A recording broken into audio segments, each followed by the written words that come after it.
before marrying Ryan. He backed out again. With a smile, he wrapped his arm around the trending young starlet and told me, "I'm not done having fun yet. Give me 3 more years." I agreed without hesitation, then turned to the top student Marco, who was working at a nightclub. I sponsored his education and even got him a job. When Ryan saw this, he sneered. "Found yourself a little brother?" I looked at his face and laughed out loud. "Yeah, got tired of a playboy like you, figured I'd go for a pure-hearted warrior of love." Later on, the patent Marco and I developed went viral, and he proposed to me on one knee in front of the media. Ryan went crazy when he heard and called me nonstop. "You dare say yes?" Not only did I say yes, I'll let you hear it with your own ears. Chapter 1. At Ryan's house. Our engagement was brought up again. "Diana, both you and Ryan aren't young anymore. It's time to set a date for the wedding." Ryan's mother held my hand tightly, gently patting it. I nodded in agreement, but my eyes drifted toward Ryan. He smiled meaningfully. "Mom, what's the rush? Neither Diana nor I are ready yet." Ryan's mother scolded him playfully. "You brat. If you're not in a hurry about anything, be careful your wife runs off with someone else." Ryan raised an eyebrow. "Oh, would you?" As I looked up, my eyes met Ryan's. He didn't seem to be asking, he looked absolutely sure I wouldn't leave him. I looked away, lowered my head, and softly said, "Auntie, this should really be up to Ryan." I thought it best to give the question back to him. After all, he's the one dragging his feet on getting married. But something felt off. Ryan didn't seem like he wanted to give up on this engagement. Whenever someone brought it up, he'd always toss the question to me, as if he enjoyed seeing me flustered. Coming back to my senses, Ryan's mother patted my hand. "Diana, don't spoil him like this." I gave a silent smile. Ryan crossed his arms and leaned back on the couch. "Mom, marriage isn't a small matter. We need to consider everything carefully." Ryan's mother shook her head. "Stop using that excuse with me. Diana is such a good girl. If you don't hurry, someone else will snatch her up." I smiled. "Auntie, don't pressure Ryan. He knows what he's doing." Ryan sat up and looked at me. "Diana understands me best." Just then, the housekeeper walked in and whispered something to Ryan's mother. Her expression changed slightly. "Ryan, something urgent came up at the company. You need to take care of it." Ryan responded and left. I chatted with his mom a bit longer, then got up to leave. Just as I reached the door, I saw Ryan's car parked there. He rolled down the window. "Get in.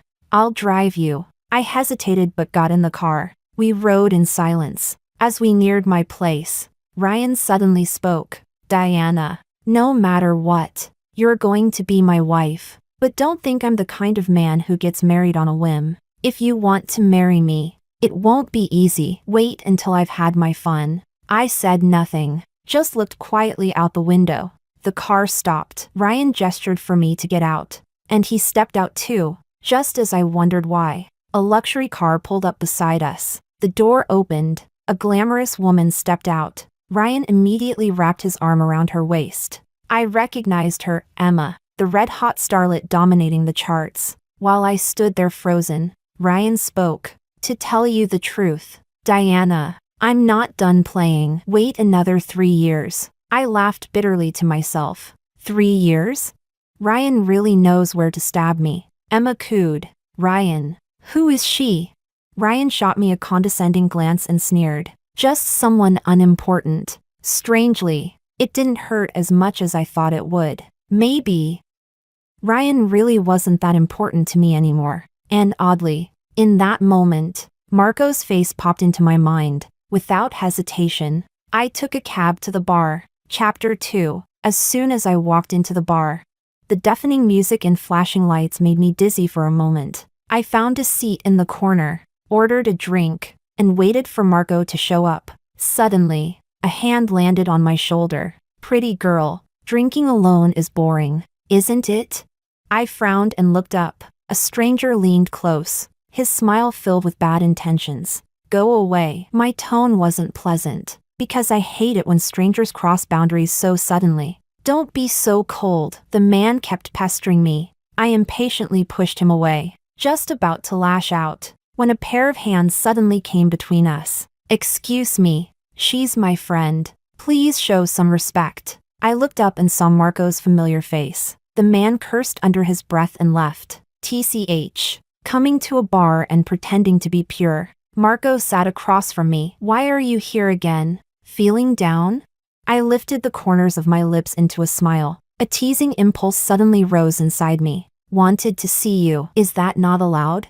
Marco's ears instantly turned red. "Don't joke around." I stopped smiling and looked at him seriously. "I mean it, Marco. Seeing you makes me feel better." Hearing that, his expression softened, his furrowed brow easing. "You came just to see me?" I chuckled. "Of course, Marco. Took you this long to notice?" Marco's face flushed crimson, but he tried to stay composed. "Do you like me?" A playful spark stirred in my heart. "Can't I?" Marco turned his face away, his ears burning even redder. I couldn't help but laugh quietly. He really is still a boy, but I wasn't lying. I did like him, without knowing why. Maybe it was that first flutter of my heart when we met. Or maybe it was just because Marco was Marco. In truth, we hadn't known each other for long, just a few short months. I had used my connections to look into his background. Marco was brilliant, the very definition of smart and disciplined, but his family was struggling financially, forcing him to study and work part-time. That was why he worked at the bar. After learning that, I anonymously contacted the school and paid all of Marco's tuition fees until graduation. I even set up a scholarship, quite a generous one, for top students. I believed Marco would surely earn it. After that, we started spending more time together, even if we weren't that close. I thought, at the very least, we were friends. Thinking that, I didn't even notice the smile on my own face. Marco handed me a glass of water. "What are you thinking about?" I came back to my senses. "Nothing. Aren't you busy today?" Just as I finished speaking, the boss's voice rang out from the counter, calling for Marco. Seriously, I jinxed it. As Marco turned away, my mouth moved before I could stop myself. "Let's hang out this weekend." Chapter 3. Weekend. Marco and I drove out to a meadow. It was far from the city's noise, the air was fresh and clean, making me feel at ease. Marco took a picnic blanket from the trunk, spread it gently over the grass, then reached out and pulled me down to sit beside him. He rested his hands behind his head and lay back lazily on the mat. Why the sudden idea to come out to the countryside? I took a deep breath, savoring the freshness in the air. It feels nice here. No worries, no trivial nonsense, and no messy people ruining my mood. He half opened his eyes. "You don't seem to like that city very much." I curved my lips into a faint smile and lay down on the other side of the mat. "Oh, you could tell? Was I that obvious?" Marco closed his eyes. "Yeah, pretty obvious." I chuckled softly, not intending to hide anything. "Tell me, how do people change so fast? Everything used to be so good." My words were deliberate. Ryan and I had grown up together. Our families were old friends, extremely close. Everyone expected us to end up together. When we were kids, he used to protect me, never letting anyone bully me. Back then, no one could take his place in my heart. But as time passed, everything quietly changed. In middle school, he started flirting with other girls. When I got mad and confronted him, he said I was being petty. In high school, he dated several girls at once. When I cried and begged him to stop, he said I was annoying, that he was just having fun. Later, we went to different cities. I thought distance might help him settle down, but he only got worse. Girlfriend after girlfriend. Every time I found out, he'd have another excuse, blaming me for not trusting him. After graduation, when both families began pressuring us to get married, Ryan agreed on the surface but kept entangling himself with other women behind my back. Disappointment piled up in my heart, layer after layer. I finally realized Ryan was a complete scumbag, someone who had trampled my years of devotion and both families' hopes. I was disheartened. I thought I'd have a hard time letting go of that love, but when the truth finally hit me, I was strangely calm. When Ryan held Emma by the waist and said I was someone unimportant, I felt nothing. No anger, no heartbreak. Maybe I really had let go. Evening. The setting sun painted the sky red. Marco and I sat on the blanket, eating the food we'd brought. A thought suddenly crossed my mind. Marco, aren't you graduating soon? His hand froze for a moment. Yeah. I hesitated before speaking. Would you like to work at my company? Marco fell silent. I bit my lip. Maybe I had embarrassed him. Feeling awkward, I quickly added, I didn't mean it that way. I just thought it'd be nice if we could keep working together. Marco looked up at me briefly, then lowered his gaze. I know you mean well, but I want to make it on my own. A pang of disappointment rose in my chest, but I forced a smile. That's good too. It's great that you have your own goals. Just then, a breeze swept by, bringing a touch of chill. Marco frowned slightly. The wind's getting cold. I began packing up, catching his meaning. Let's head back. Then, Marco nodded and stood to help, as I followed behind him, watching his back. My phone suddenly buzzed in my pocket. I answered. Before I could even speak, a furious voice exploded from the other end. Diana, you damn girl, where the hell have you been again? Chapter 4. On the way back, Marco asked. Weren't we supposed to stay overnight in the countryside? Why the rush to go back all of a sudden? I smiled faintly and said nothing. Marco didn't ask again. The one who had called was my mother. She insisted that I return home immediately, no matter what. Thinking back, I knew from experience that trying to reason with her was useless, so I didn't even bother explaining. Thankfully, Marco was efficient as always. He stayed silent and drove me straight to my door. When I got out of the car, he waved goodbye and drove away. The moment I stepped inside, I saw my mother standing in the middle of the living room, her face dark and tense. For some reason, my heart started to race. You finally decided to come back. Her voice was sharp, piercing, her eyes filled with the kind of hatred that could cut flesh. I let out a bitter laugh. Was that really the gaze of a mother?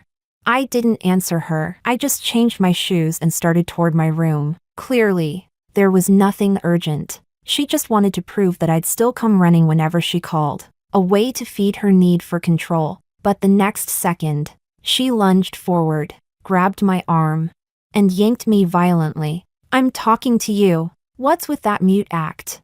Her strength sent me stumbling, nearly falling to the floor. Mom, can you please not do this? I couldn't hold it in anymore. She'd been like this all my life. The year I was born, my father left her. She raised me alone, with a kind of control so suffocating it was frightening. And yet, deep down, I knew she acted this way because she was terrified. Terrified that I'd leave her, just like my father did. That contradiction had always existed between us. I wrestled with it every day, but could never bring myself to truly break away. And now, that same conflict flared again. She glared at me, furious. Not do this? Look at yourself. What do you think you've become? Do you have any idea how hard it was for me to raise you? Are you going to abandon me too, just like that worthless father of yours? There it was again, every single time. Whenever I didn't do exactly what she wanted, she compared me to him. When I was younger, if I failed an exam, she'd grab the broom without a word and beat me, leaving bruises all over my body. You can't even do something this simple. What's the point of me raising you? She'd yell while striking me, no matter how much I cried or begged. It never reached her ears. I frowned, shaking off her grip. Can you stop saying that already? I've explained 1,000 times. But fine, believe whatever you want. If you think I want to leave you, then yes. That's the truth. My mother's expression cracked. You ungrateful brat. What did you just say? I clenched my fists, something rising hot and heavy in my chest. I fought to keep it down. So what did you call me back for this time? Her hand flew up, ready to slap me. How dare you talk back to me? I shut my eyes as tears spilled down uncontrollably. I'm not talking back. Can't I even have the right to explain myself anymore? Her hand froze midair, a flicker of hesitation flashing across her face. But soon it hardened again into anger. I'm doing this for your own good. Don't you dare be ungrateful. This time, I called you back because I want you to marry Ryan as soon as possible. Chapter 5. I let out a cold laugh. immediately understanding what she meant. Pushing for marriage? My mom avoided my gaze, but her intentions were clearly written all over her face. She pretended to stay calm. You two aren't getting any younger. Are you going to wait until you're past the right age to get married? The sooner you marry and have kids, the better. I'm doing this for your own good. Do you have any idea how painful it was for me to give birth to you? The air grew so heavy I could barely breathe. Right then, the doorbell rang, slicing through the tense silence. My mom shot me a glare before turning to open the door. The moment it opened, her face bloomed into a wide grin. Oh my. Ryan, you're here. Ryan forced a smile. Hello, Auntie. My mom immediately grabbed his hand, beaming. Ryan, come in, come in. But the moment she turned back around, her expression changed. She glared at me. Look at how polite and sensible Ryan is. Now look at you. I let out another cold laugh, unwilling to play along. Him? Sensible? Ha! Ryan looked at me with false kindness, his eyes full of mockery. Don't say that. Auntie's just thinking about what's best for you. I clenched my fists. Cut the act already. I didn't even know how things had turned into this mess. My mom slammed the table in fury. What kind of attitude is that? My knuckles turned white from how hard I was clenching my hands. Can you two stop putting on this performance already? As soon as I said that, both of them froze. My mom came closer, grabbing my hand and whispering in my ear, "Don't stir up trouble right now. Ryan's a boy I watched grow up. If you marry him, I can finally relax." I let out a bitter laugh. Now you care about me? When you were treating me like garbage all these years, did you ever care once about how I felt? I saw it clearly. Her expression cracked for a second. Then, without another glance at her, I walked straight up to Ryan. Ryan, weren't you the one who said you weren't done playing around and told me to wait 3 more years?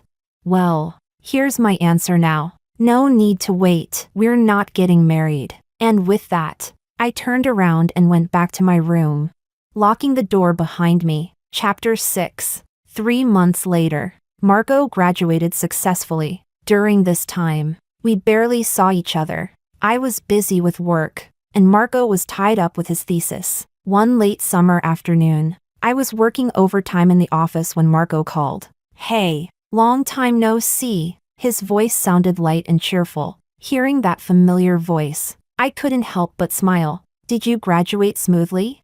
His bright laugh came through the phone. Yep. I also got into a research institute. I paused and set down my pen. Which one? Even through the phone, I could imagine Marco's proud expression. The one in Jinzhou. I nearly burst out laughing. I knew I wasn't wrong about him. Jinzhou had the best research institute in the country. And conveniently, it was in our city. From our previous chats, I knew it had always been Marco's dream. See? He did it. But I had expected as much. I tapped the desk lightly with my finger, hinting playfully. Jinzhou. Huh, that's a great place. Chapter 7. I casually coaxed the reporting date out of Marco. When the day came, I waited at the gate. Marco! I patted his shoulder and popped out from behind him. Marco looked surprised and happy. What are you doing here? I raised my brows, feigning hurt. Came to see you off. The sun was shining gently. Trees cast dappled shade, and the breeze rustled the leaves softly. Marco and I walked side by side under the trees. I kicked a small stone lazily. Now that you're in the institute, I guess we won't be able to stay in touch. Marco paused slightly, but the flicker in his eyes quickly vanished. It's the age of technology. Nothing a phone can't fix. I smirked. So you're saying, you want to stay in touch? Marco's cheeks turned red. Don't you? Aw, nothing beats teasing a pure-hearted puppy like him. Marco really was fun to mess with, but if I kept going, he might explode. So I followed his lead and said softly, yeah. I want to see you. Before we knew it, we'd circled back to the institute gate. Marco was a head taller than me. Now, he stood one step down while I was on the steps, bringing our height nearly level. There was an unspoken tension in the air. Marco, congratulations. You can. Just then, a colleague happened to walk by. She greeted me cheerfully. Hi, Diana. Is this your boyfriend? She eyed Marco up and down, caught off guard. I quickly pulled Marco behind me. You go ahead. Stop talking nonsense. The colleague walked away grinning mischievously. I looked at Marco awkwardly. He had a half smile on his face. Eyes unreadable. You figured it out? I scratched my head, face flushing, eyes darting away in embarrassment. Marco raised a brow, smirking with a hint of teasing. I'm not that dense. If I couldn't tell, I wouldn't have made it into this institute. He stepped forward slightly, closing the distance. I smiled and extended my hand. Welcome to our research institute. Junior. Chapter 8. Inside the lab at the research institute, Marco and I were focused on an important experiment. Suddenly, the sound of footsteps came from outside the door, one after another, pounding on the eardrums. So noisy. The next second, the lab door was pushed open. It was Ryan. He crossed his arms, face full of disdain. Sure enough, I wasn't wrong. The moment he opened his mouth, sarcasm dripped from his tone. He leaned close to my ear, lowering his voice. Well, found yourself a younger guy? I forced a smile. Why? Bothered by it? Ryan's expression stiffened, raising his brows lazily. Switched preferences. Into younger men now? The corner of my lips lifted. Who doesn't like someone younger? And besides, I've had enough of playboys. Time to find a warrior for true love. Marco is great. I like him a lot. Ryan's pupils contracted at my words, and his voice turned cold. Just messing around is one thing. Don't really get yourself involved. Don't forget, you're my wife. I smirked. Neither married nor engaged. How exactly am I your wife? Ryan, I'm done accommodating you. You were right. You said you weren't done playing around. Then go play. Ryan's gaze sharpened. Diana, I'm not joking. I looked him straight in the eye. What a coincidence. Neither am I. Ryan clenched his fists so hard they creaked. If you looked closely, you could even see veins bulging on his temple. He gritted his teeth, as if he wanted to tear me apart. Fine, Diana, you better not disappoint me. When I snapped back, we both seemed to have returned to our composed selves. Ryan looked Marco up and down, tone full of mockery. Well, you two newbies seem pretty diligent, but whether your efforts are heading in the right direction, now that's another story. I paused what I was doing, frowning. Ryan, what do you mean? We're following the proper process and methods for this experiment. What's wrong with that? Ryan let out a cold laugh. Process? Procedures are rigid, people are flexible. With your skills, what kind of valuable results do you think you can get? Marco raised his head, eyes calm as he looked at him. Ryan, if you have objections, feel free to point them out directly. No need for this sarcasm. Ryan snorted and looked down his nose at us. All right. Then I'll say it. The design of your experiment is flawed from the start, and you're still burying your heads in it. If this isn't a waste of time, what is? I frowned and couldn't help but retort. Ryan, who are you to say that? We finalized the plan after multiple rounds of discussion and research. You weren't even involved. Yet you're so quick to discredit our work. Where's your evidence? Ryan looked confident. He stepped forward and pointed at the equipment. With this gear, can you really achieve the precision you need? Don't end up with nothing but wasted effort. Marco chuckled, answering slowly. We're fully aware of the equipment's performance, probably better than you are. And of course, we're compensating for any shortcomings through proper operation and adjustments. So this research experiment, you can leave it to us with peace of mind. Ryan suddenly laughed. Compensate? You're way too naive. Messing around like this, if the lab suffers losses, who's going to take responsibility? I saw Marco open his mouth, about to speak, but I quickly cut in. Ryan, don't go overboard. We're working seriously here, not here for you to throw cold water. He seemed satisfied, like he'd achieved his desired effect. Ryan's tone suddenly changed. I'm just giving you a kind reminder. If you don't listen and something goes wrong, don't say I didn't warn you. With that, he turned to leave. At the door, he paused again and looked back. Oh right, just wait, you'll see. This experiment won't end well. Chapter 9. Just when I thought Ryan had finally quieted down, he showed up at the institute again, flamboyantly bringing Emma along. As soon as the door to the institute opened, Ryan shouted at the top of his lungs, "Everyone stop what you're doing. I'm here to introduce someone very important." Marco and I, along with everyone else, were drawn by the sudden noise, turning toward them in confusion. Seeing it was Ryan, I figured nothing good would come of it. I couldn't help but speak up. "Ryan, what are you doing? This is a research institute, not a place for you to act out." But he just sneered and wrapped his arm around Emma's shoulder like he was claiming territory. "Ha! Today you nerds are going to witness something amazing. This is Emma, the hottest internet celebrity right now." I felt nothing, not even a ripple. If anything, I wanted to laugh. Everyone else remained stone-faced. To us, what mattered was the experiment's outcome, not some so-called influencer. Even if an award-winning actor showed up today, we wouldn't flinch. Emma picked up where Ryan left off, speaking in a sugary tone. "Oh no, this place feels so cold and boring. Ryan, let's go out and have some fun instead." Marco frowned, his tone stern. "Mr. Ryan, Miss Emma, this is a research facility, a place for serious scientific work. If you want to play, please leave." But Ryan wasn't having it. He put his hands on his hips and raised his voice. "What? I can't bring her here for a tour? We're doing your lab a favor." I was speechless, struggling to hold back the urge to punch someone. I set down my work and walked up to Ryan and Emma. "This is a workplace. You're not welcome here if you're just here to stir up trouble and create chaos." Ryan widened his eyes and roared at me. "Diana, what did you just say? How dare you speak to me like that? Do you know who we are?" He leaned in close and whispered in my ear so only I could hear. "Careful, or I really won't marry you." He still seemed to think his so-called love could threaten me. Little did he know, in my heart, his love was as cheap as a plastic bag. Emma crossed her arms and pouted dramatically, fanning the flames.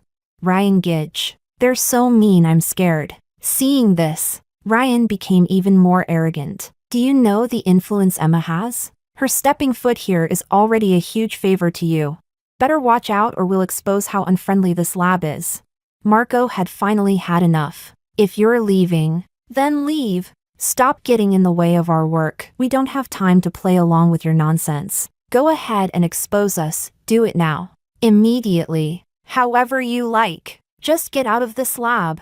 It was the first time I'd seen Marco this angry. Before, I always thought he was the type to tolerate anything. I hadn't expected him to stand up and speak with such righteous indignation. Isn't that a kind of growth?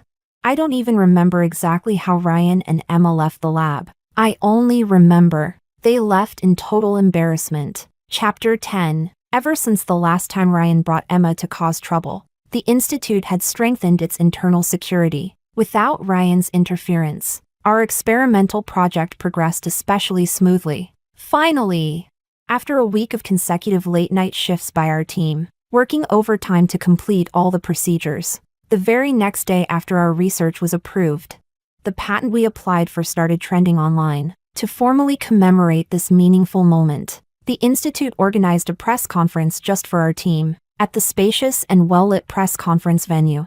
The lighting was dazzling, and the entire place was arranged with dignity and grandeur. Marco and I stood side by side on stage, camera flashes hitting our faces so hard it was hard to keep our eyes open. My palms were slightly sweaty. It was my first time in front of a large audience, and I was both nervous and excited. Our team members worked in perfect coordination to introduce the results of our hard work to everyone. Compared to me, Marco appeared calm and composed. His voice was full of emotion, and it was clear he was making an effort to ensure every word reached the audience clearly. Although this patent belonged to an emerging industry and few people knew much about it, the journalists and audience present were very respectful. Whether during the presentation or the Q&A, they all paid close attention to us. Soon, the conference was drawing to a close. The host walked on stage with a smile, about to give the closing remarks. But Marco suddenly reached out and took the microphone. A trace of surprise flashed across the host's face.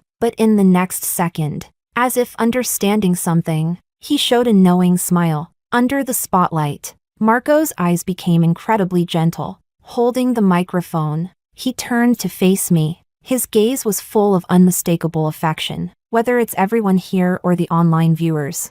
At this important moment, I have something else very important to announce. I looked at him in total confusion. What part of the program was this? I don't remember rehearsing it. Was this a mistake?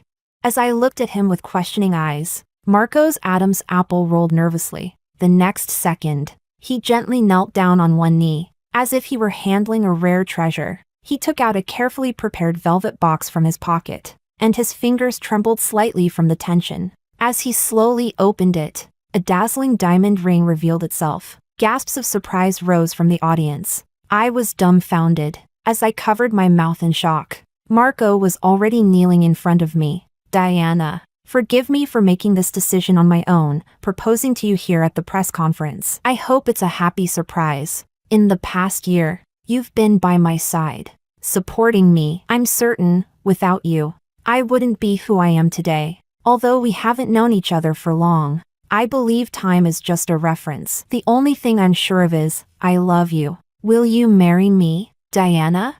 His voice trembled slightly. Every word seemed to carry the weight of determination. I couldn't believe that someone as straight-laced and logical as Marco had carefully crafted such heartfelt words. The audience was silent for a moment, and then erupted in surprised cheers. Applause thundered like waves, and shouts of joy filled the air. Someone started chanting, "Say yes! Say yes!" The entire venue was swept up in the mood. Reporters raised their cameras, flashbulbs flashing nonstop, eager to capture this romantic moment. I was overwhelmed with emotion and just about to say yes, when suddenly, my phone began to vibrate in my pocket. I frowned.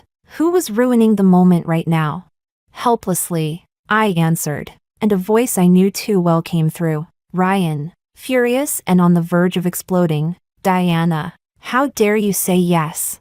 Hearing that, I became even more certain of my decision. "Yes," I said firmly. "Not only do I dare say yes, I want you to hear it loud and clear." Chapter 11. Before Ryan could blow up my phone completely, Marco and I made our relationship public. In the days that followed, Ryan kept trying to sabotage our relationship. First, he approached Marco, attempting to lure him away with a huge sum of money, even mocking him arrogantly. "A poor guy like you couldn't make this much money in a lifetime. As long as you leave Diana, it's all yours." But Marco saw through him effortlessly. "As far as I know, you and Diana were childhood sweethearts, weren't you? You were close enough to have the upper hand, yet you blew your chance. Now you regret it? Looks like you're not really after her, just your wounded pride." Ryan started to panic. "What the hell are you talking about?" But Marco didn't give him an inch. He exposed him bluntly, right to his face. "Diana told me everything about your past. Stop lying to yourself. You don't love her as much as you think. It's just your pathetic ego acting out. You didn't know how to cherish her when you had the chance. And now that you've lost her, you want her back? That's such a cliché. The world doesn't revolve around you. Good luck with that." Marco told me all this later that night, pestering me until I gave in and let him rant. He really had held back a lot. But Ryan wasn't done after that failed. He cooked up another scheme. He deliberately spread rumors in the media, claiming my relationship with Marco was just a publicity stunt. He even fabricated sleazy details, trying to completely ruin our reputations. But Marco and I didn't really care.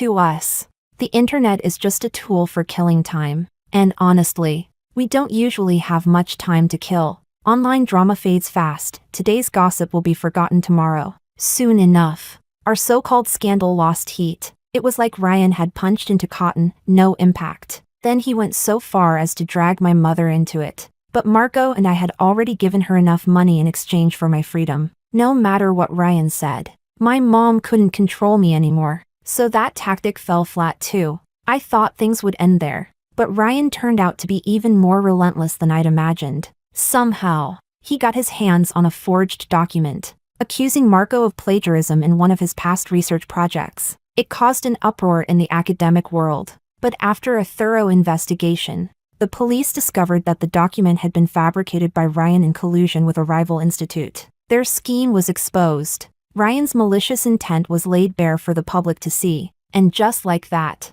he became the target of public outrage. The internet tore him to shreds. He should have known, when you lift a stone, it might just end up crushing your own foot. Marco had no intention of letting him off the hook. He decided to sue Ryan to the end, and I fully supported him. While we waited for the court's ruling, I went to see Ryan. He was already a mess, disheveled and unrecognizable. He looked at me, still unable to hide his arrogance in his eyes. "Did you come to laugh at me?" I shook my head. I felt no pity, just that he had brought it on himself. "Ryan, if something isn't yours, don't force it. Use the wrong method, and you'll stay trapped forever." My words were vague but sharp. Treasure the present, but I doubt you'll ever learn that. At least not anytime soon. Because of your selfishness, you ruined my youth and Emma's career. How could you ever make up for that? Emma's been blacklisted from the entire entertainment industry. No one dares to work with her now. Her career's over, and unless something miraculous happens, the two of you will probably never meet again in this lifetime. And you, Ryan, jail is the best punishment for what you've done. After saying that, I turned and left without looking back. But after just a few steps, I heard faint sobbing behind me. I froze. Ryan had never cried in front of anyone before, but I didn't stop, because I knew those were crocodile tears. I walked away with big strides. Ahead, bathed in sunlight, someone was waiting for me by the car. As I got closer, Marco waved at me. I ran straight into his arms, and he caught me firmly. "Careful, why are you running so fast?" he said, gently stroking my head. I buried my face in his chest and mumbled, "Of course I'd run, just to see you."